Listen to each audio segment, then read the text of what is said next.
Hello, everyone, and welcome to today's panel at the African Tourism Investment Summit, talking about understanding Africa's economic travel and tourism landscape during the COVID pandemic. I'm delighted to welcome you all to the discussion. My name is Alexander Woods, and I'm the Partnerships Manager at Invest Africa, a leading Pan-African platform supporting trade and investment across the continent. Today, I'm delighted to be joined by a panel of industry experts as we look to identify investment challenges and cross-border infrastructure investment priorities. This all with an aim to developing market access and growth to revive African economies hard hit by the COVID pandemic. William, I'd like to turn to you. As regional director for one of the largest hotel groups in the world, one would be mistaken, I suppose, to assume that the pandemic would stop all hotel development globally, not just in Africa, given kind of lack of travel. We've seen, however, news from Radisson as it continues to expand its footprint, with a fourth brand opening up in South Africa in November 2020 and in Mali in December last year. What did 2020 then represent for Radisson Group, and what are your projections for the tourism and travel sector in 2021? I think for us, the openings in 2020 definitely slowed down. We've opened on average maybe 15 hotels a year for the last 4 or 5 years. So we've got a very active pipeline. We're taking hotel openings to their conclusion, and in 2020, the owners' priorities became much more imperative. The openings in Johannesburg and in Bamako were questioned within the industry, but there was an economic rationale for the owners to open. I mean, West Africa and North Africa is performing relatively well in 2020. So the decision to open was the right one. The hotel in South Africa was a 1,200-seater convention center, and I'm sure Temi can tell you how much damage that has been done to the meeting and events business in South Africa specifically. But the owner had deadlines to meet, financial commitments to meet, milestones with contractors, etc. So he felt he had to open. There was discussions around delaying, etc., etc. But we opened 284 keys with a 1,200-seater convention center into a situation where there was no conventions. And what that drove us to do was to find different ways to generate revenue, initially to mitigate loss, to look for break-even situations, and then to try and build some kind of profitability for the hotel. But in COVID, we were doing quarantine business, isolation business. We were doing trapped foreign individual traveller business. Radisson, we took the decision across the Middle East and Africa to remain open and to trade through the pandemic as local laws and regulations allowed. So we traded through level 5 lockdown with trapped foreign individuals. And it took a long time for our countries to get their nationals out. Then we moved into the pandemic, and there was a requirement for frontline staff accommodation for people in isolation. People returning nationals needed quarantine situations, and the empirical quantums of the business was tiny.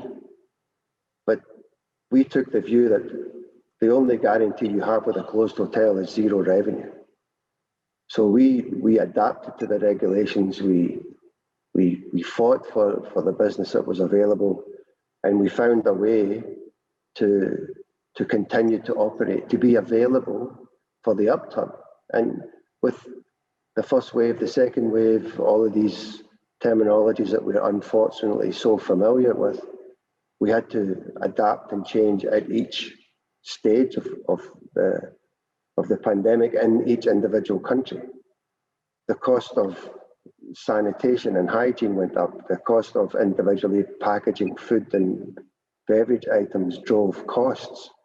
So as the demand went out of the market, the cost situation actually increased instead of decreased. And all of that put extreme pressure on the businesses. But if you close, you close.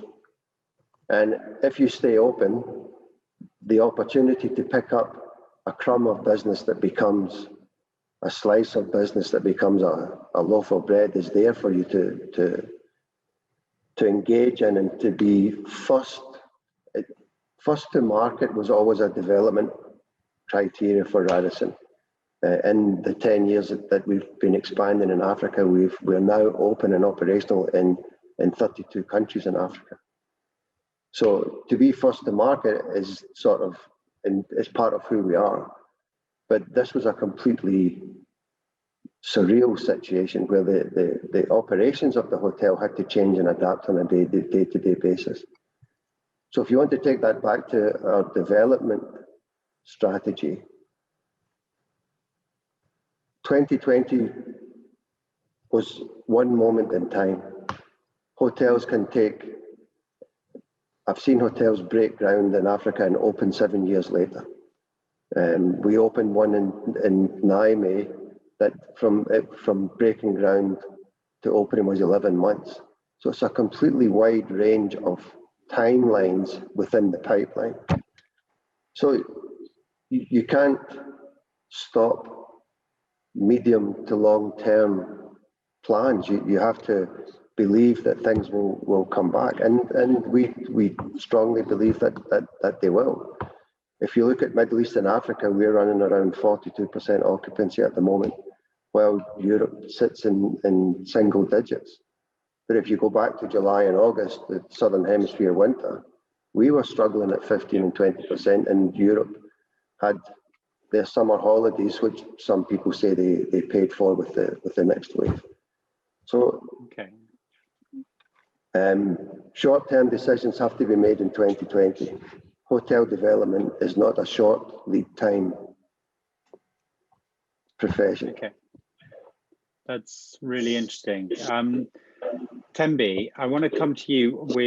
William's just given us a really interesting discussion around adaptation and the need for adaptation. Now, you are in the IME space, and I suppose, you know, does that space, are you able to adapt as well as someone like the Radisson Group? How has Tourvest adapted during the COVID pandemic?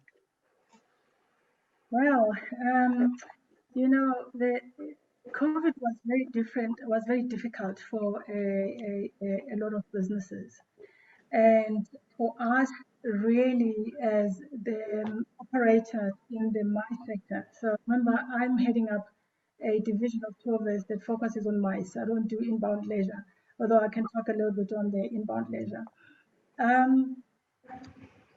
You know, when the pandemic started, many companies just adjusted and adopted to policies and measures to avoid travel for the purposes of work.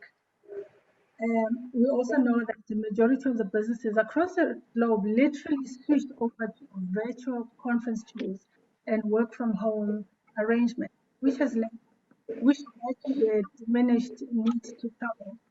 So from our engagements with our own clients in trying to survive COVID with these very harsh lockdowns and restrictions, and they each adopted policies in place to make sure that there is no need for travel for work, and especially for non-essential travel. But in engaging with our clients, what we are finding is that they actually, people are dying to travel again. People are dying to meet in person. I personally, sitting in this digital meeting, I would love to actually engage and see you and meet you in person, you know. But essentially, due to the general health concerns by individuals, specifically on a personal level, and of course, the company's limited budgets due to the devastating economic consequences of the lockdown, we have to understand that the appetite for business travel is going to take a little longer to recover, in our view, as compared to leisure. However, once the pandemic is under control, our pipeline actually tells us that corporate travel with meetings and conferences is actually going to be dialed up to full volume, especially now that subscriptions to meetings or attendance to meetings can be boosted via digital attendance. We see hybrid meetings are here to stay. Most venues have capacitated themselves appropriately, and I'm sure William can talk to that, additional capex to make sure all the conventions and the connectivity has been prioritized. From ourselves as an agency, we look to form relationships with people who can assist us to deliver what the customer is looking for. So if a corporate is looking for even just a small meeting with 10 people, digital or hybrid meeting together with multi venues across different destinations, we can deliver that. This is certainly something we had to quickly capacitate ourselves towards doing, because digital meetings and digital connections like this were always a nice to have, and it would be an option for the customer to say, yes, you would like to also connect digitally. But like everybody else, we really had to dramatically adjust the way we do business and the way we offer our services to corporates. That's great. Thank you, Tembi, for that. I think that unpacks a lot there. And I want to come back to your digitalization point a bit later on. But for now, I want to bring Salim into the conversation. Now, Tembi, you mentioned people are dying to travel again. The last time I traveled was to Marrakesh, and I can see Marrakesh in the background there. And so, Salim, you're making me getting the travel bug again. Now, Salim, you work for a organization, government institution, and I think this is a really important aspect of the travel sector that we haven't perhaps touched on a bit more. I think Morocco is a fantastic example whereby the government has offered huge incentives for investors within the travel industry. And I just wonder whether you could unpack that question a bit more. How can governments and the private sector facilitate and better coordinate global travel and policy into Africa as a means really to jumpstart that the tourism industry again? Thank you, Alexander. Yes, as you mentioned, you said the Morocco government has been putting in place a lot of measures to support the tourism, and this strategy, this policy was in place for the last 20 years now with the launch of the tourism visions. There was a tourism vision 2010, in 2010 obviously, and another vision in 2020. And well, now with the current circumstances, it's a bit difficult to speak about a 2030 strategy, but maybe why not? I mean, we can think about relaunching some vision, some strategy, because they're certainly useful for the tourism sector in our country. As you mentioned, there are lots of incentives that have been put in place to support businesses, in particular in the tourism sector. Through tax exemptions, for instance, VAT exemptions on capex investments, but also exemptions about custom duties as well for all the imported goods that are employed for hotel constructions and tourism, overall tourism projects. So these are incentives that have been put in place. There's also a support for the government that can go through a direct contribution, a direct subvention in cash in businesses that are operating in the tourism business. So there's an all large frame that is in place in Morocco for this type of businesses. And in particular, we have launched what we call the Azure plan here in Morocco, which is the sort of tourism frame which tends to develop beach tourism and coastal tourism. So there are a few resorts, large-scale resorts that have developed all around the coast in Morocco.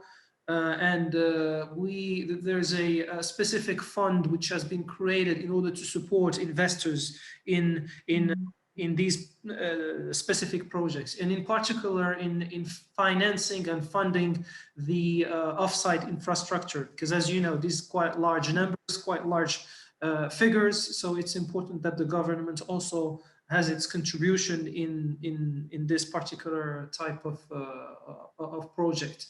I think what we noticed over the last few years, and I think what is going to still be in place for the next few years, is the support for SMEs, so small and medium-sized businesses, which have particularly suffered during this crisis. And so this was already the case before, and it will going to strengthen soon. What I can say is that we've put in place a platform for now to introduce sort of financing partners with project holders, so that they can meet, they can exchange. I mean, this is currently being done, and I think the platform is or has actually been launched in the very past few days, so that like project holders can meet with potential investors. And this is particularly the case for projects like small inns, or boutique hotels, that are not branded with large-scale hotel chains. This can be also what we call here in Morocco, and you've been to Marrakesh last year, the riads, it's like all the riads that are in Marrakesh. Actually, a large part of the capacity in Marrakesh is riad based. So these are like a sort of guest houses, like very typical of Marrakesh, like small palaces that have been refurbished. So, and I think it's been a huge success in Marrakesh, and I think we want to support these initiatives with encouraging project holders who have this sort of project into, finding easier access to capital, both in equity, which we've helped, and also in credit and debts, and we do support also. I mean, we do encourage banks in supporting this sort of initiatives. So this is about it. Maybe a last thing we're working on is the what we call the Mohammed VI Fund, so the name of our king, His Majesty the King, and the objective is to create a fund that is going to support all the existing sort of hotels. Obviously, the hotels have been particularly hit during the crisis, and the objective is to try as much as possible to maintain afloat these companies in order to, by providing them with equities, in order for them to remain afloat until the situation gets better and until the recovery is here. So that's about what we have at the moment. And fantastic. So it sounds like keeping you busy, which is good. And indeed, crossed that it's those kinds of vehicles that are able to help support between the government and private sector. I want to bring in, we've got two people now based down in South Africa, and I just want to we've had a Moroccan perspective, and it'd be great to hear kind of whether you hear any similarities to what Salim is saying, and whether that kind of vehicle has been utilized down in South Africa. So Tembi, I don't know whether you've seen sort of greater collaboration, as it were, between governments and the private sector. Yeah, I think for us, specifically in the South African environment, there has been quite a lot of collaboration in terms of immediately and urgently coming up with COVID safety protocols. So that was a very good teamwork to see, but, especially because it was led by our tourism association, which is the it's called TBCSA, the Tourism Business Association of Southern Africa. But if I can just maybe perhaps take a step back. Firstly, Salim, is very encouraging to hear you say this as a development agency over there, and it's like music to my ears. And if only that can be uniformly applied in all the markets. I tend to think in very simple terms.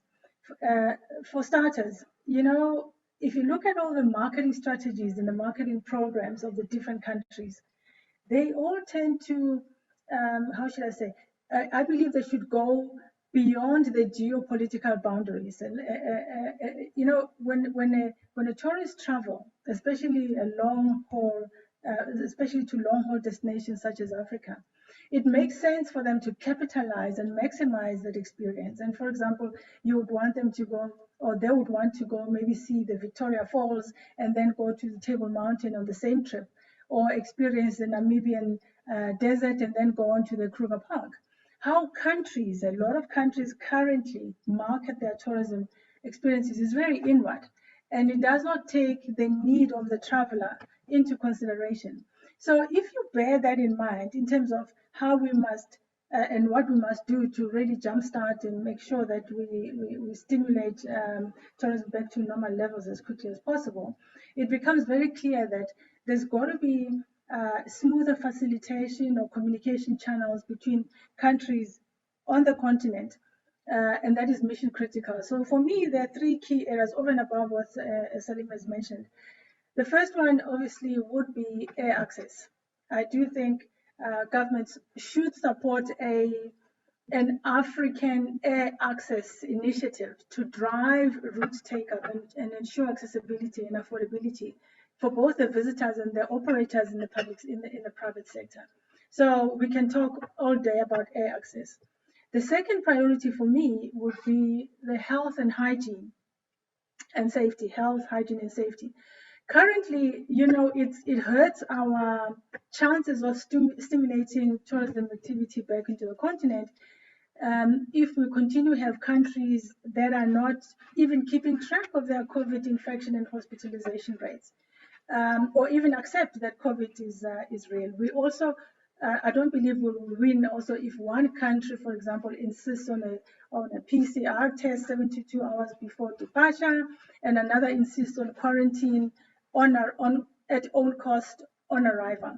So we need one agreed African health and safety protocol that, of course, is globally aligned and recognized. The existing various within each country, the provincial and inter-country regulations and restrictions that seem actually to change on an ad hoc basis are at best very confusing, and they do not help the continent in ensuring that there's a common, clear message which instills confidence in the traveler to come and choose our destination. And lastly, of course, is the issue of a visa and a harmonized visa regime. I believe that if we were to jumpstart the tourism economy, we have to consider, for example, a temporary visa waiver for the key markets, a free, a COVID-free certificate should perhaps maybe be the single most encouraging factor to allow visitors access until the pandemic is over. Of course, I do understand that we cannot eradicate the need for visas completely because there's different, you know, geopolitical pressures that the different countries are facing in managing immigrants, etc., etc. But I think if we start to think in holistic ways like that, and this is the reason why I'm saying what Salim was mentioning now, I just wish it was not just in your space, but across the continent, because what we're trying to do here is to say, how do we encourage people coming out of COVID to use their hard-earned dollar to visit a long-haul destination such as ours? And I think now is the time to act. Governments need to sit around the table and not meet for the sake of meeting, because, for example, the Univisa for the SADC region is again another old topic that's been discussed to death. So we don't need another meeting for meeting. We need governments to take specific, credible, transparent actions that actually are effective for operators on the ground. Thank you. So, you know, you mentioned a lot there around intra-Africa and expanding domestic and regional travel to sort of continental travel, as it were. Now, obviously, the big sort of news at the beginning of the year was the rollout of the African Continental Free Trade Agreement, the AFCFTA. And with that came the announcement, I think it was with regards to the, I think, Visa Free Africa, which is the African Union's, exactly as what you were saying, Tembi. How, you know, which will allow access and free travel between African nations, precisely to avoid delays in things like visa applications. I suppose, how realistic do you think the AFCFTA will be in achieving some of those goals you mentioned, Tembi? Well, I don't know about how effective they will be, but as a trade organization and whose main purpose is to actually stimulate trade and intra-trade, I think that, the minute you talk about fiscal policies and taxation for businesses and citizens, it tends to focus government officials a little bit more because this is a potential for them to earn. So one would hope that they would really pay a little bit more urgent attention to that. But if you look at the UNWTO data around Africa, 72 million people visited Africa. But that 72 million is from outside of Africa. What we want is the potential to take advantage of what is inside Africa itself. And this trade in continental free trade agreement proposes to, in my view, dramatically increase that number. And therefore, 72 million tourists gave Africa 40 billion rand US dollars in revenue. And that can dramatically increase should the different governments really prioritize those trade agreements and the implementation of the trade agreements. It's one thing to sign those agreements, but you have to bring them to life. And bringing them to life necessarily means there's going to be business travel, there's going to be meetings and hopefully conventions. And your 1,200-seater convention, William, will hopefully get some traffic. And that's what we're talking about. So unless, so how effective is going to be? I think for me, it is a function of how hungry the different African governments are in putting life or breathing life into those trade agreements. Otherwise, it's just going to be more agreements signed by many government officials that lie on the shelf and they gather dust and people forget them until 2 decades later, and we're back talking about the same thing again. So it is the private sector in the tourism space really has a role to play in lobbying very strongly. I'm not sure of the other lobby groups, tourism lobby groups within the continent, but in South Africa, really we have a very strong lobby group or a business association called TBCSA, which we really support. And in the last few years, it's really improved in the way in which it supports the members.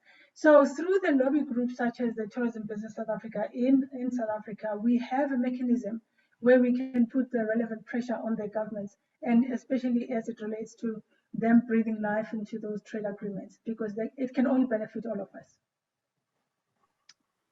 Thank you for that. Yeah, I think it's obviously a huge discussion. We could probably end up spending another hour on it. So, but thank you. Intra-Africa travel, without a doubt, will be a huge boost for a hotel group like Radisson. And William, really, I'm not going to discuss sort of AFCFTA too much on this panel, but I want to get your thoughts really around the idea that something as widespread as the AFCFTA will hopefully bring down kind of costs for development in Africa. And I just want to get your thoughts on whether typically, especially if you look at hotel development across other regions in the world, actually cost of development in Africa is often one of the highest. So I was just wondering, how can things like this trade impact, how can that support cost improvement, but also how will it impact improvement of things like local materials and competencies as well? There's a lot of issues rolled up into one there. What Tembi is saying is 100% correct. We need to get off of hypothesis and get into action. The initiatives mooted by the African Union lately, open skies, AU passports, the free trade zone, would contribute greatly to reducing the cost of hotel developments. It would allow goods and skills to move much more freely around the continent. I mean, we've all experienced goods sitting in a container in a port for many, many weeks. It's difficult to stick to project timelines. And I'm not saying it can't be done. I mean, we've done it many times, and we've built up partnerships with very efficient project management and procurement teams. But the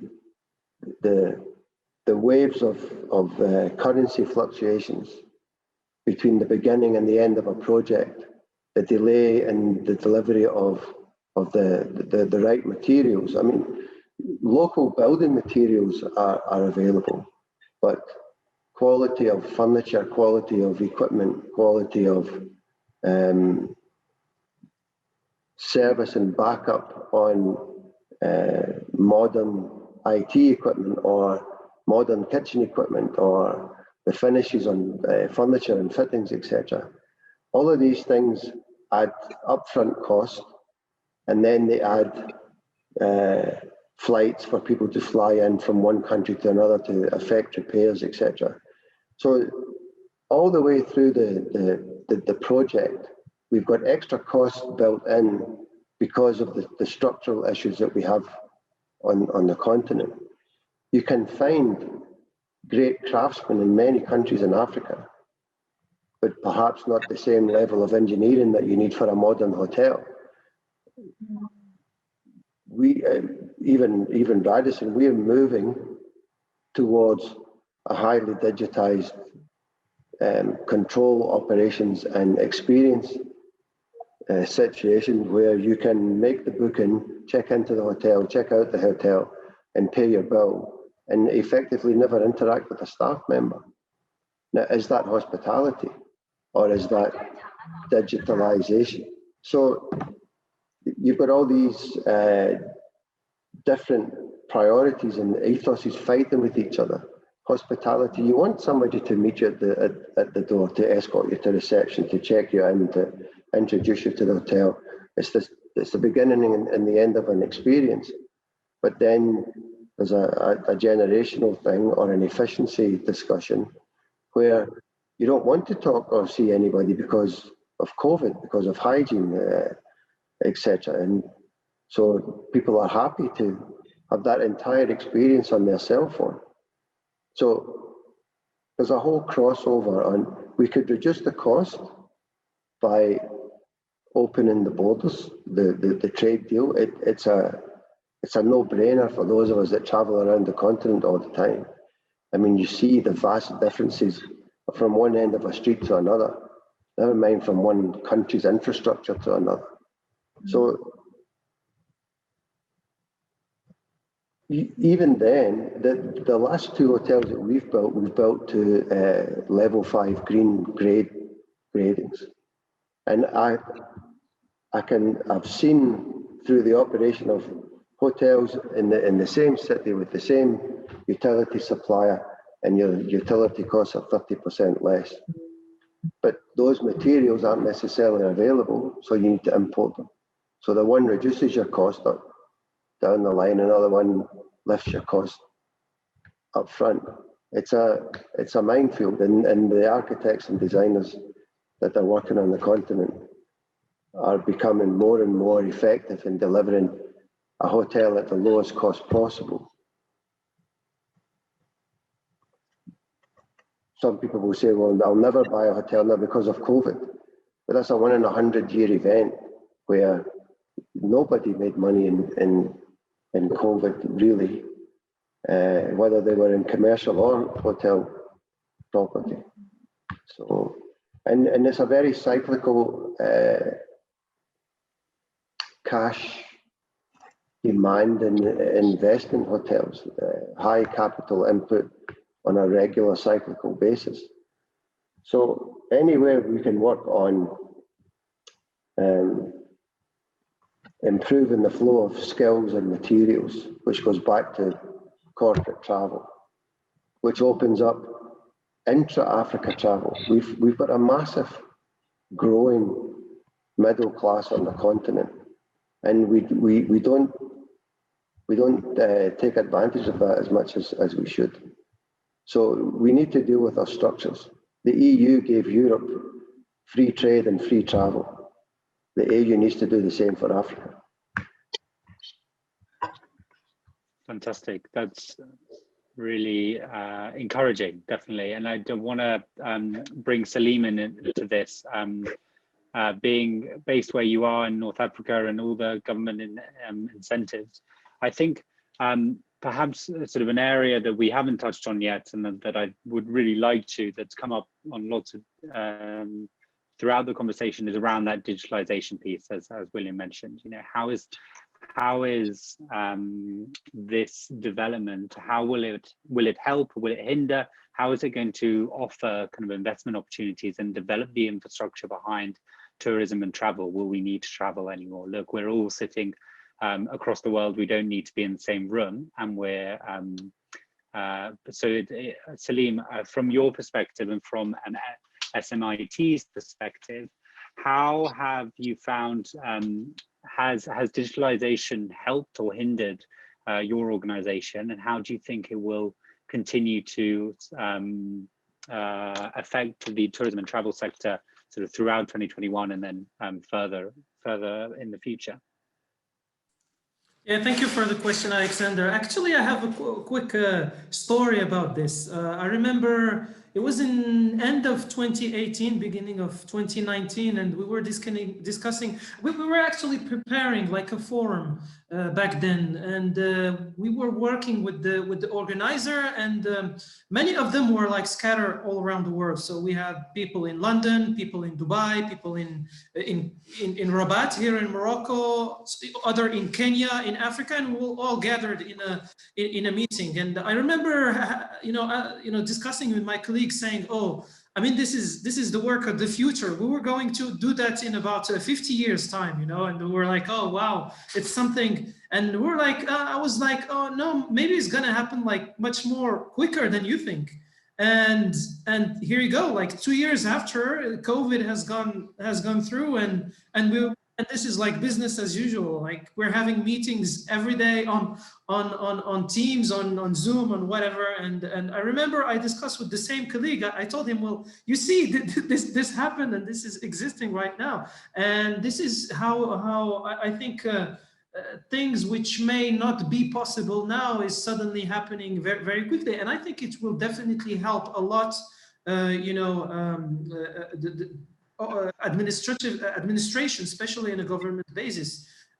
I think that for us, like approaching investors much more easily, you know, our investment community is scattered all around the world. So it was not that easy to go and speak. I mean, our contacts with some sort of quite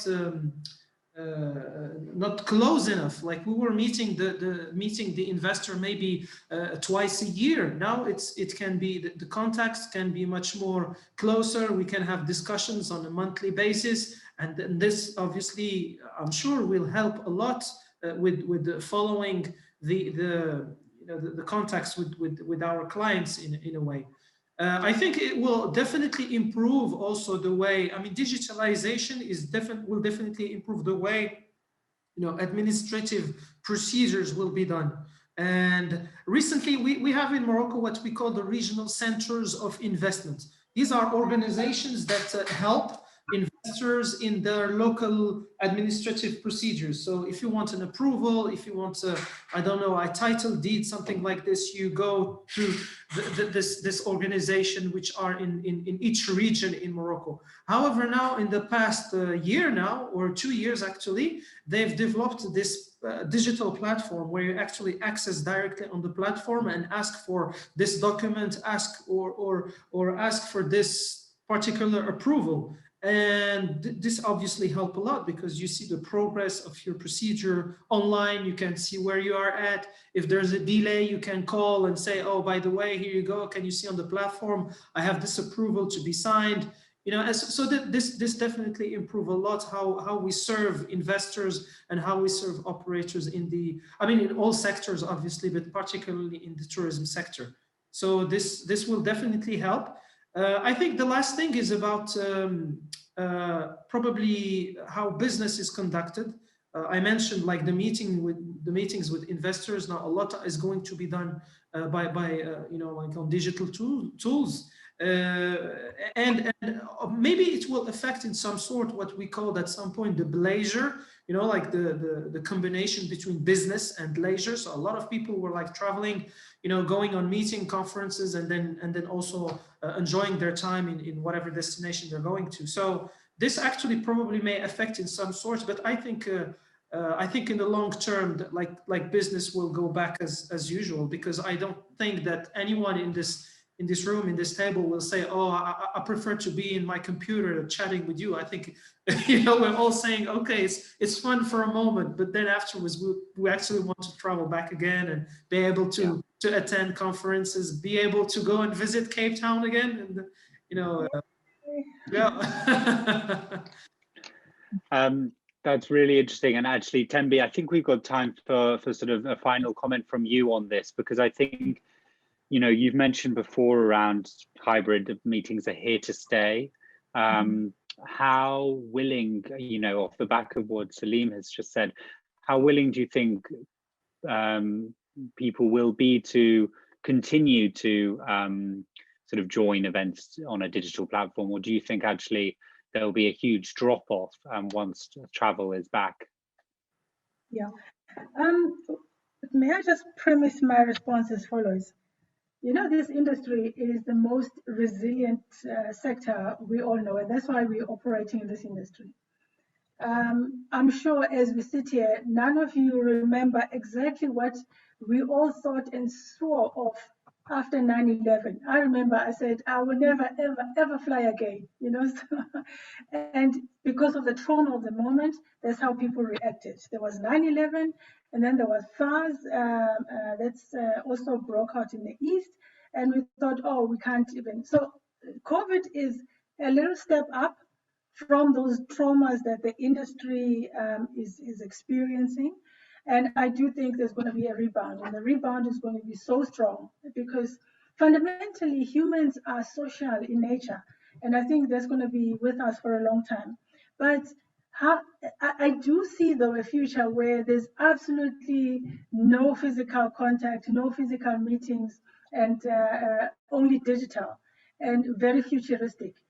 Is it going to happen in my lifetime? No. Maybe with my grandchildren, but not with my son. I know this. I'll tell you why I say this. In South Africa specifically, tourism contributes 8.6% to the GDP of total GDP. Tourism supports 1.5 million direct and indirect jobs. Of those, 70% are occupied by women and 60% by youth. So it's that 60% where I think, because they're quite comfortable to have a completely digital life. And I know that at this point, it is not something that we are very comfortable with. So 60% of the jobs in South Africa are in the tourism sector occupied by what is classified as youth. And it is them, if that number increases, then I can see a future where things get to be very digital. So all in all, the way the digitalization of meetings and events in our sector has affected us so far, if our pipeline is anything to go by, everybody wants to travel. It's just a matter of when. We are getting orders. We are signing up business. There's just no date on the contract because nobody knows when is it going to be safe enough, you know. So to that extent, you take again the Inter-Africa Continental Free Trade Agreement. There are, for that body of work to come to life, as I mentioned earlier, there's a lot of industries that have to make sure that they implement and on the ground. Yes, you can meet initially digitally, but there is a point, there will come a point where you have to meet physically. We are supporting and we are currently selling meetings and events to the engineering sector, the manufacturing sector, mining sector, the farming communities, education, banking, the motor industry. All of these people have a stake in this free trade agreement. And if you can imagine, some of the requests that we are getting is a different sciences. Let's just talk about the sciences. I mean, there's the Association for Oncologists, Association for Psychologists, and Association for Orthodontists. All the oncologists and the, I mean, all the GIST and the IS that you can think of in the different sectors. So there's a lot of not only just trade stimulation on the continent, but also training and helping and teaching of each other. So there's a lot of activity that we see coming, and we really do need to gear up for it. And as I said, that is the reason why hybrid events are going to be the future. There's going to be, and at what point exactly is it all going to be digital? That's way outside of my lifeline and lifespan on Earth, hopefully, but I will not live to see a completely digital environment unless, of course, we get hit by another COVID 2.0, which will then really devastate all of us at the end of the day.